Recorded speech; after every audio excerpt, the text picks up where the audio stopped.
મિત્રો આગળ આપણે ભાગ નંબર 2 ની અંદર 2016 થી આગળના પ્રશ્નોની વાત કરવાના છીએ. રાત્રિના 12 વાગે પણ સૂર્ય જોવા મળતો દેશ કયો છે? તો નોર્વે. પૃથ્વી પોતાની ધરી ઉપર 23.5 અને કક્ષાની સાથે 66.5 નો ખૂણો બનાવીને ફરે છે. ભારતનો પ્રમાણ સમય રેખાંશ કયા શહેર પાસેથી પસાર થાય છે? તો અલ્હાબાદ. ભાખરા નાંગલ બહુહેતુક યોજના કઈ નદી ઉપર કરવામાં આવી છે? તો સતલુજ નદી. ભારતમાં 490 અભયારણ્યો અને મિત્રો 89 ઉદ્યાનો આવેલા છે. રાષ્ટ્રીય ધોરીમાર્ગના માઇલસ્ટોનની અંદર મિત્રો NH નેશનલ હાઈવે લખેલું હોય છે. પૃથ્વી ઉપર કુલ 4 આવરણો આવેલા છે. પૃથ્વી સપાટીથી આશરે 1600 કિલોમીટર સુધી વાતાવરણ વિસ્તરેલું છે. ભૂસંકલનના કારણે કોકણ રેલવે વ્યવહાર જે છે મિત્રો વારંવાર બંધ થઈ જાય છે. જ્વાળામુખી નળીમાં લાવારસ ઠરતા અને કાર્બન ઉપર દબાણ આવતા સમય જતા તેમાંથી હીરા બને છે. છેલ્લા 100 વર્ષોની અંદર તાપમાનમાં 0.6 સેલ્સિયસ મિત્રો સેન્ટીગ્રેડનો વધારો થયો છે. નીચેનામાંથી કયો વાયુ એ ગ્રીન હાઉસ વાયુ નથી? તો નાઇટ્રોજન. યુએનઓ સંયુક્ત ઠરાવથી દર વર્ષે કયા દિવસને ઓઝોન દિવસ તરીકે મનાવવામાં આવે છે? તો 16 સપ્ટેમ્બર. કઈ કૃતિ રાજા હર્ષવર્ધન દ્વારા રચાઈ નથી? તો હર્ષચરિત. પ્રાચીન હિંદના ઇતિહાસનો છેલ્લો હિન્દુ સમ્રાટ કોણ હતો? તો હર્ષવર્ધન. ગુલામ વંશના સ્થાપક તરીકે કોણ ઓળખાય છે? તો કુતુબુદ્દીન ઐબક.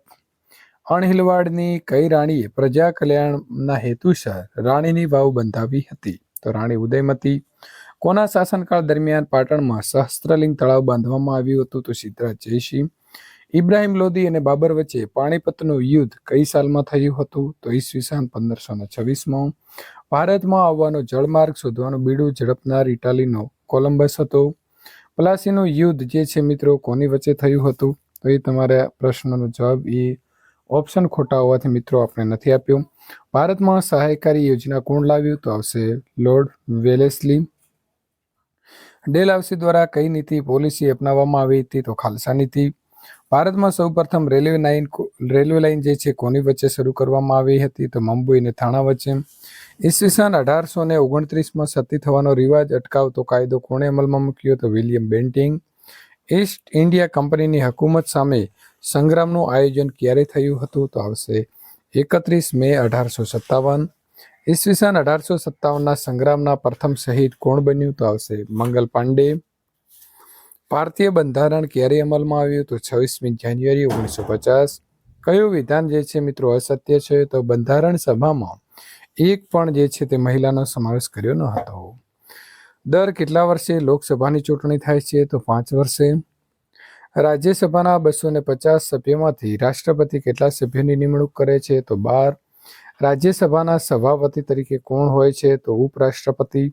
ખરડો કાયદો બને તે પહેલા તેનું ખાલી જગ્યા વખત વાંચન થાય છે? તો 3 વખત. કઈ વસ્તુને ISIની નિશાન હોય છે? તો ઘર વપરાશની ઉપયોગી વસ્તુ ઉપર. નીચેનામાંથી કયો વિવાદ ફોજદારી નથી? તો જમીનનો વિવાદ. હવે આપણે આગળ જોવાના છીએ 2017ના પૂછાયેલા પ્રશ્નો. તો ભારત આવવાનો જળમાર્ગ શોધવાનો બીડું કોણે ઝડપ્યું હતું? તો કોલંબસ. ઈસવીસન 1765માં મીર જાફરના અવસાન બાદ બંગાળનું નવાબ કોણ બન્યું? તો રોબર્ટ ક્લાઇવ. વૃક્ષો કાપવાથી વાતાવરણમાં કયા વાયુનું પ્રમાણ વધે છે? તો CO2. આપણા દેશના બંધારણની શરૂઆત શાનાથી થાય છે? તો અમુક. વિશ્વનું સૌથી મોટું લેખિત બંધારણ કયા દેશનું છે? તો ભારત. 2011ની વસ્તી ગણતરી મુજબ ભારતમાં દર 1000 પુરુષો સ્ત્રીઓનું પ્રમાણ કેટલું છે? તો 940. સંઘ યાદીના વિષય ઉપર કાયદા કોણ ઘડે છે? તો સંસદ. દેશી રાજ્યો માટે મીઠા ઝેર સમાન કઈ યોજના હતી? તો સહાયકારી. ભૂસંકલનના કારણે કઈ રેલવે સેવા વારંવાર ખોરવાઈ જાય છે? તો કોકણ. અંગ્રેજી કેળવણી એ ગુલામીની નિશાની છે એમ કોણે કહ્યું હતું? તો મહાત્મા ગાંધી. સંસદની બેઠક બોલાવવાની અને સત્ર સમાપ્તિની જાહેરાત કરવાની સત્તા કોની પાસે છે? તો રાષ્ટ્રપતિ. ઈસવીસન 1857ના સ્વાતંત્ર્ય સંગ્રામનું પ્રતીક શું રાખવામાં આવ્યું હતું? તો રોટી અને કમળ. ઈસવીસન 1857માં ભારતના લશ્કરમાં કઈ રાઇફલ જે છે તે દાખલ કરવામાં આવી હતી? તો એનફિલ્ડ રાઇફલ. ધાતુ કે પથ્થર ઉપર કોતરેલા લેખો કયા નામે ઓળખાય છે? તો અભિલેખો. ભારતના નાગરિકોને કેટલા વર્ષની ઉંમરે મતદાન કરવાનો અધિકાર મળે છે? તો 18. પૃથ્વીની સપાટી ઉપર બરાબર મધ્યમાં દોરેલી આડી રેખાને શું કહે છે? તો વિષુવવૃત્ત. રંગીન નકશાઓની અંદર મેદાન દર્શાવવા કયો રંગ વપરાય છે? તો પીળો. રાજા રાજ્યવર્ધનની બહેન રાજશ્રીને કોણે કેદ કરી હતી? તો દેવગુપ્તે. ભારતમાં દિવસ હોય ત્યારે નીચેનામાંથી કયા દેશમાં રાત હશે? તો કેનેડા. સરકારનું કયું અંગ કાયદા જે છે તેનો અમલ કરે છે? તો કારોબારી. ચોલ વંશની રાજધાની કઈ હતી? તો તાંજોર. દિલ્હીની અંદર ગુલાબ વંશનો પ્રથમ સુલતાન કોણ હતો? તો આવશે મિત્રો કુતબુદ્દીન ઐબક. સિદ્ધરાજ જયસિંહ કયા વંશનો સૌથી પ્રતાપી રાજા ગણાય છે? તો સોલંકી વંશ. ગુજરાત રાજ્યની વડી અદાલત ક્યાં આવેલી છે? તો અમદાવાદ. દિલ્હીની ગાદી ઉપર બાબર પછી કોણ આવ્યું? તો હુમાયું. સર્વના માટે ન્યાય વ્યવસ્થા કયા મુગલ શાસકના સમયમાં હતી? તો જહાંગીર. ક્રિસ્ટોફર કોલંબસ કયા દેશનો વતની હતો? તો ઇટાલી. ડચ લોકો કયા દેશના વતની હતા? તો હોલેન્ડ. ભારતના બંધારણની શરૂઆત ક્યાંથી થાય છે? તો આમુખથી. નીચેનામાંથી બંધારણ સભાના સ્ત્રી સભ્ય કોણ હતા? તો સરોજિની નાયડુ. ભારતમાં સૌપ્રથમ કયા શહેરો વચ્ચે રેલ માર્ગ શરૂ થયો હતો? તો મુંબઈથી થાણા વચ્ચે. અનાવૃષ્ટિની સંભાવના ઓછી કરવા શાનું પ્રદૂષણ અટકાવવું જોઈએ? તો વાતાવરણનું. ભારતમાં અંગ્રેજી શિક્ષણ પદ્ધતિની શરૂઆત કોણે કરી હતી? તે મેકોલોએ. ભારતે કઈ શાસન પદ્ધતિ અપનાવી છે? તો લોકશાહી.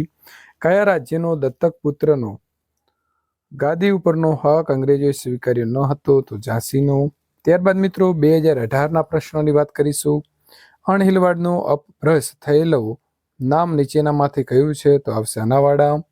નીચેનામાંથી કયું સરોવર અસંત ખારું પાણી ધરાવે છે? તો મિત્રો આવશે નળ સરોવર. ટ્રાયલ કોર્ટ કોને કહેવાય છે? તો તાલુકા અદાલતને. મુગલ કાળની અંદર કાજી કોને કહેવામાં આવતો હતો? તો ન્યાયાધીશ. ચોમાસાની અંદર જ્યાં પાણીનો સંગ્રહ થતો હોય તેવી નીચાણવાળા જમીન વરાપી ગયા બાદ જે ખેતી થાય છે તેને કઈ ખેતી કહેવાય? તો આવશે સૂકી ખેતી. ઊનની બનાવટો અને પોશાકની વસ્તુ ઉપર ગુણવત્તા દર્શાવતી શેની નિશાની હોય છે? તો વૂલમાર્ક. મધ્યરાત્રિના સૂર્ય તરીકે કયો દેશ જાણીતો છે? તો નોર્વે. અસમનું કયું નૃત્ય બહુ જાણીતું છે? તો આવશે બિહુ. નંબર 9. વૈષ્ણવ ધર્મના આચાર્ય પરંપરામાં છેલ્લા આચાર્ય કોણ હતા? તો આવશે ચૈતન્ય મહાપ્રભુ. નીચેનામાંથી કઈ જોડ સાચી નથી? તો બ્રાઝિલ તો ચીલી એ ખોટી છે. 1 મિનિટમાં આશરે કેટલા કિલોમીટરની ઝડપે પૃથ્વી સૂર્યની આસપાસ પરિક્રમા કરી રહી છે? તો મિત્રો 1760 કિલોમીટર માત્ર 1 મિનિટમાં ફરે છે. પાટણમાં કઈ વાવ આવેલી છે? તો રાણકી વાવ. ખજુરાહોના મંદિર ક્યાં આવેલા છે? તો મધ્યપ્રદેશ. કયા ખરડા માટે રાજ્યપાલની પૂર્વ મંજૂરી જરૂરી છે? તો નાણાકીય. મંત્રીમંડળના વડા કોણ હોય છે? તો મુખ્યમંત્રી. અમેરિકાના મૂળ વતનીઓએ રેડ ઇન્ડિયન અને મિત્રો કિનારાના ટાપુઓને શું કહે છે? તો રેડ ઇન્ડિયન જે છે તેને વેસ્ટ ઇન્ડિઝ કહેવામાં આવે છે. બક્સરનું યુદ્ધ કયા વર્ષમાં થયું હતું? તો ઈસવીસન 1764માં. મને ઓળખો, હું ઓક્સિજનના જલદપણાને મંદ કરું છું. તો નાઇટ્રોજન. ભૂમિ વિસ્તારો પાસે આવેલા સ્થાનિક જળ વિસ્તારો સમુદ્રી ઉપસાગરો એકબીજા સાથે જોડાયેલા છે તેને શું કહે છે? તો સામુદ્ર ધુની. પ્રશ્ન નંબર મિત્રો 20. બંધારણ સભાના વિદ્વાન નેતાઓના એક વિશિષ્ટ સમૂહમાં નીચેનામાંથી કોનો સમાવેશ થતો નથી? તો ગાંધીજી. બંધારણના આત્મા તરીકે કયો અધિકાર ઓળખવામાં આવે છે? તો બંધારણીય ઇલાજોનો અધિકાર. વિસ્તાર યોજના દાખલ કરનાર બ્રિટિશર કોણ હતો? તો વેલેસ્લી. ભારતમાં મુંબઈથી થાણા સુધીની રેલવે લાઇન સર્વપ્રથમ ક્યારે શરૂ થઈ? તો 1853. જ્વાળામુખી વિસ્ફોટ થવાના મુખ્ય કારણો નીચેના પૈકી કયું નથી? તો ખૂબ ઠંડીથી જમીન સંકુચાવાથી. પ્રશ્ન નંબર મિત્રો 25. જેનો મંગલ પાંડે વિરોધ કર્યો હતો તે રાઇફલ કે જેના કારતૂસમાં ગાય અને ડુક્કરની ચરબીનો ઉપયોગ થતો હતો એનું નામ શું હતું? તો આવશે એનફિલ્ડ. કાયમી જમાબંધી નામની મહેસૂલ પદ્ધતિ અમલમાં મૂકનાર ગવર્નર જનરલ કોણ હતા? તો આવશે મિત્રો કોર્નવાલિસ. સતી પ્રથા દૂર કરવા માટેના પ્રયાસો કરનાર ભારતીય સમાજ સુધારક કોણ હતા? તો રાજારામ મોહન રાય. વિશ્વનો દરેક માનવ કેટલા મેટ્રિક ટન CO2 છોડે છે? તો 4.5 મેટ્રિક ટન. WMOનું પૂરું નામ જણાવો. તો વર્લ્ડ મીટિયોરોલોજીકલ મિત્રો ઓર્ગેનાઇઝેશન આવશે. ગુજરાતની લોકસભાની બેઠકો કેટલી છે? તો 26. કોણ સંસદના અંગભૂત ભાગ જે છે તે ગણાય છે? તો રાષ્ટ્રપતિ.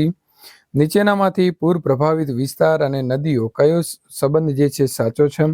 તો મિત્રો અહીં તમારે સાચો સંબંધ જે છે એની અંદર આવશે ઓપ્શન જે છે એમાં આવી ભૂલ છે કે જેના કારણે આપણે સાચો જવાબ આપી શક્યા નથી. ગંગા યમુના તો બિહાર, મચ્છુ મોરબી તો તાપી તો સુરત, એ બધા જ સંબંધો સાચા કહેવાશે. દિલ્હીના છેલ્લા મુગલ બાદશાહ કોણ હતા? તો બહાદુર શાહ જફર. ઈસવીસન 1857ના સંગ્રામનો પ્રથમ શહીદ તો આવશે મંગલ પાંડે. ઈસવીસન 1857ના સ્વાતંત્ર્ય સંગ્રામ બાદ કયા સેનાની ગુજરાતની અંદર 15 દિવસ રોકાયા હતા? તો તાત્યા ટોપે. વિદ્યાર્થી મિત્રો, આગળ 2019થી જો પેપર સોલ્યુશનનો મેળવવા માંગો છો તો તમે અહીં આપેલી જે એન્ડ સ્ક્રીન છે આના ઉપર ક્લિક કરીને સોલ્યુશન મેળવી શકશો.